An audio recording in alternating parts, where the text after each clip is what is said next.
Bonsoir, bienvenue au Seigneur, soyez Jean béni, en ce belle matinée du 9 avril 2021, que notre Seigneur Jésus vous bénisse richement et vous accorde une pleine espérance de la fin. Aujourd'hui, nous allons continuer l'enseignement sur comment éduquer nos enfants, la partie correction. J'ai déjà fait des vidéos là-dessus, dans lesquelles j'ai pu vendre dans l'art de l'important de ne pas recourir aux méthodes physiques pour corriger nos enfants, mais vraiment plutôt aux méthodes douces pour les éduquer, parce que les enfants sont des êtres fragiles, ils sont innocents, ils ont besoin qu'on leur communique des bonnes valeurs, le moyen de vivre, dans le pas de Dieu, mais en douceur, sans toutefois les traumatiser. Donc c'est important de ne pas recourir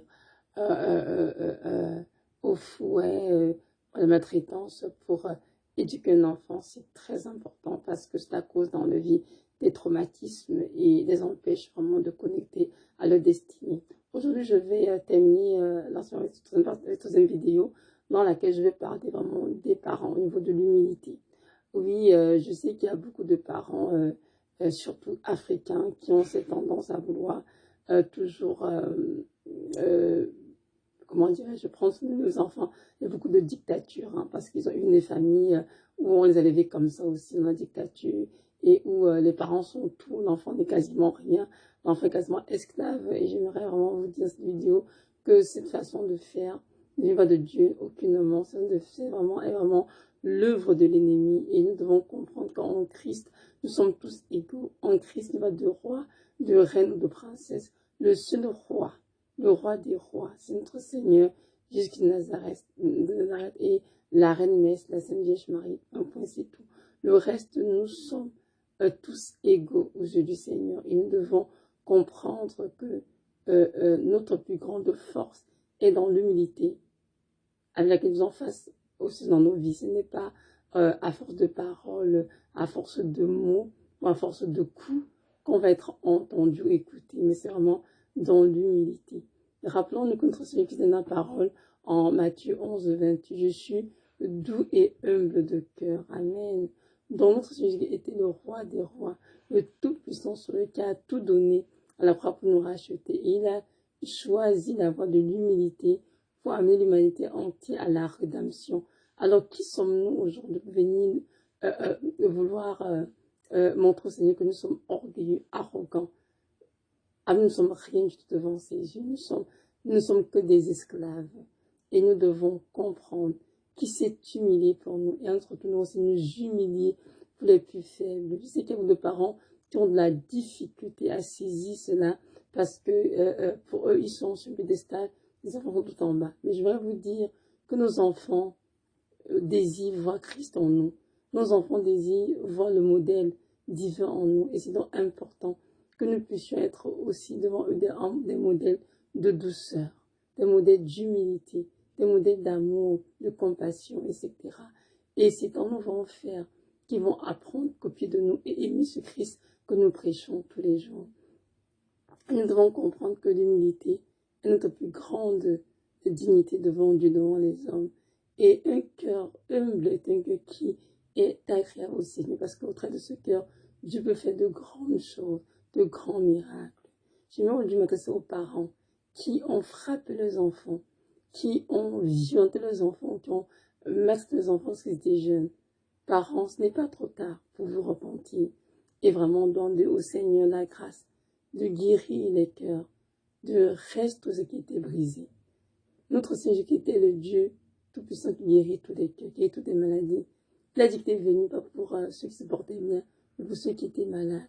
La vérité, c'est que beaucoup d'enfants qui ont été violentés durant l'enfance, qui ont été frappés, maltraités, aujourd'hui, bien qu'ils soient grands adultes, et même des postes dans des emplois prisés, ces enfants gardent en eux des traumatismes, ils ne sont pas guéris, beaucoup de choses. Et ces traumatismes les empêchent d'être épanouis dans la société. Alors je vous prie vraiment de vous humilier et vraiment donner pardon au Seigneur de 1, vous pouvez faire vos enfants, et de 2, allez vers vos enfants, même s'ils sont grands, même s'ils sont mariés, ils ont déjà les enfants, allez leur demander pardon humblement. C'est que la parole, hein, que l'humilité précède la gloire et l'orgueil précède la chute. Donc, laissez de côté votre orgueil, votre fierté, votre ego et concentrez vous sur la guérison de vos enfants, de leurs âmes meurtries et la restauration de la relation entre vous. Moi, je vous dis qu'il y a beaucoup d'enfants qui aujourd'hui entretiennent des relations superficielles des parents. Pourquoi? Parce que dans l'enfance, ils ont été battus, violentés, frappés de trop. Et même si vous ne le percevez pas, dans leur cœur, c'est ça. Vous avez été à un moment donné un monstre dans leur vie. Et beaucoup font des difficultés à pardonner. D'autres arrivent à la grâce de Dieu à le faire, d'autres n'arrivent pas. Et parfois aller vers eux, demander pardon, donner un coup de pouce vraiment pour pardonner totalement, oublier le passé et se réconcilier, avancer avec de nouvelles bases dans l'amour du Christ, dans le respect mutuel, bien sûr. Donc, je vous encourage à faire cela. Et maintenant, vous, enfants, qui avez été violentés par vos parents, qui avaient vraiment été maltraités de plusieurs manières, je vous encourage, vous aussi, à pardonner à vos parents. Aujourd'hui, vous êtes grands, vous avez des enfants, autre tout, vous êtes mariés, etc.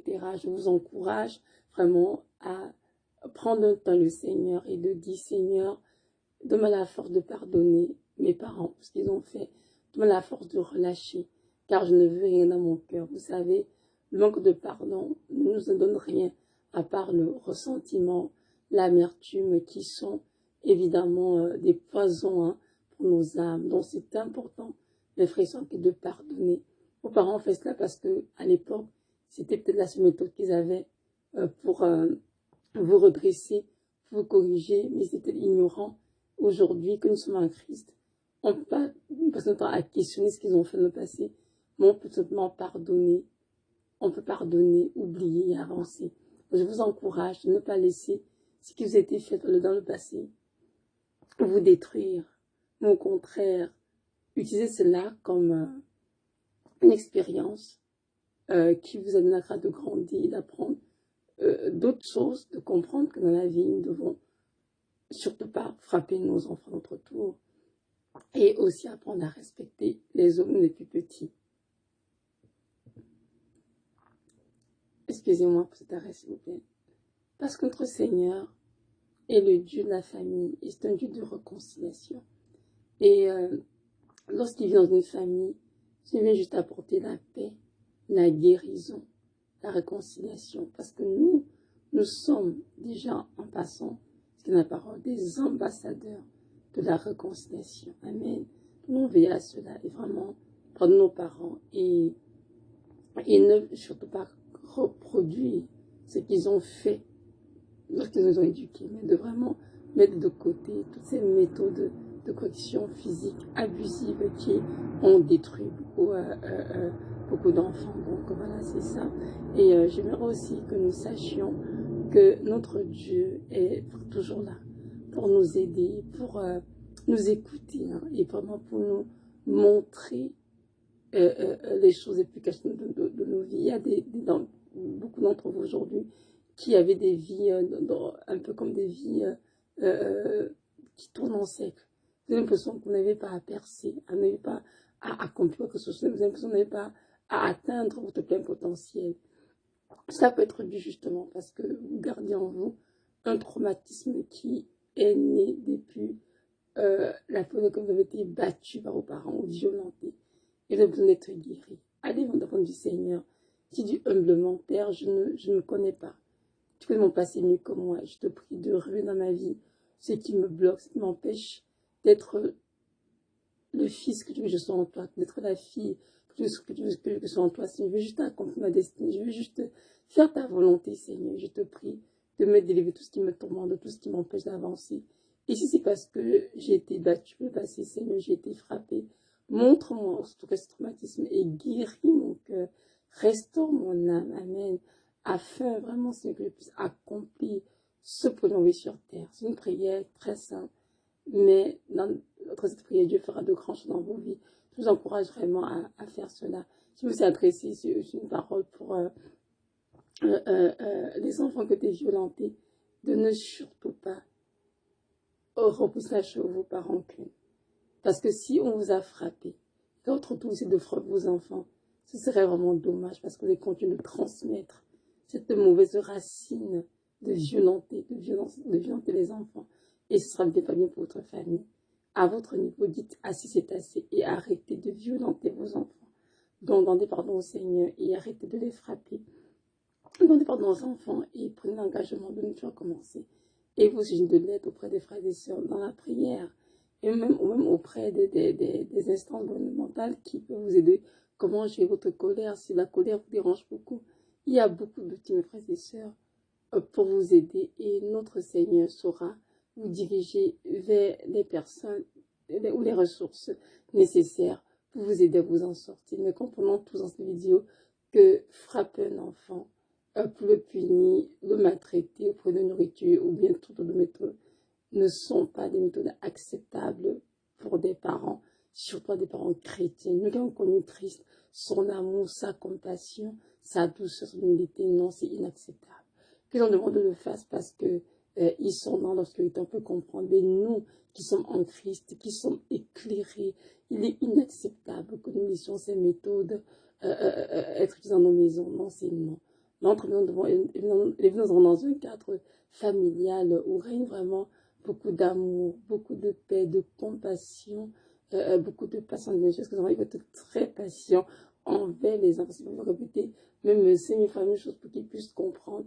Mais c'est notre rôle de parents, c'est de les éduquer en répétant. C'est pour ça que le Seigneur a dit dans Ephésiens 6, verset 4, Père, n'irritez pas vos enfants, mais élevez-les en les instruisant et en les corrigeant sans le Seigneur. Dans notre Seigneur, très bien que ce serait pas évident, mais il nous exhorte à ne pas irriter nos enfants par notre comportement, notre attitude, notre ton de voix ou par nos actes, mais vraiment de les instruire et de les corriger selon le Seigneur et non selon nos cultures, nos mœurs ou bien nos coutumes et traditions, non, aucunement.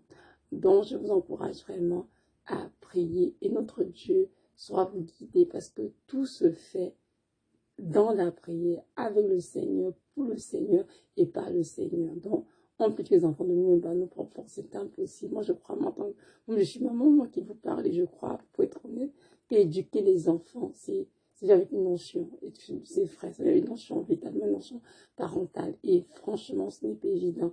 Je suis dans cette société perverse et corrompue, où on appelle le mal, le bien, ce n'est pas évident. Donc, ça prend vraiment beaucoup de courage pour éduquer nos enfants selon la parole de Dieu et vraiment leur inculquer les bonnes valeurs. Mais avec Dieu, rien n'est impossible et par sa grâce, on y arrivera.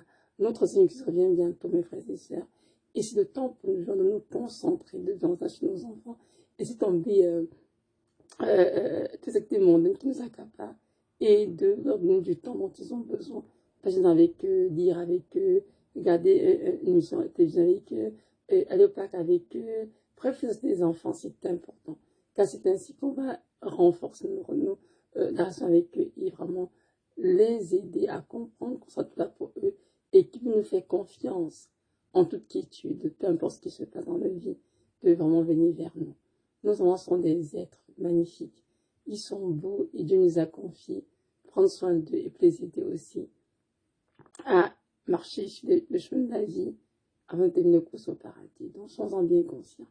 C'est bien beau d'être parents, mais donc comprendre que les enfants viennent avec une très grande responsabilité et nous devons donner le Seigneur pour pouvoir assumer comme cela se doit afin que nos enfants ne se perdent pas, mais qu'ils soient bel et bien sauvés comme telle la volonté de Dieu à leur égard. Je vous encourage à beaucoup prier pour vos enfants, de prier avec vos enfants et de leur enseigner tout le conseil de Dieu, sans le âge bien sûr, et laissez le Seigneur faire le reste. Quand vous avez fait tout ce que vous avez à faire avec un enfant, confiez le nom du Seigneur. Le Seigneur soit prendre soin de lui pour le garder sur le chemin de la vie. Donc voilà, c'est ça. Soyez richement bénis et que notre Seigneur vous comble de toutes ses grâces, vous accorde la grâce de prier. La grâce de prier. Shalom.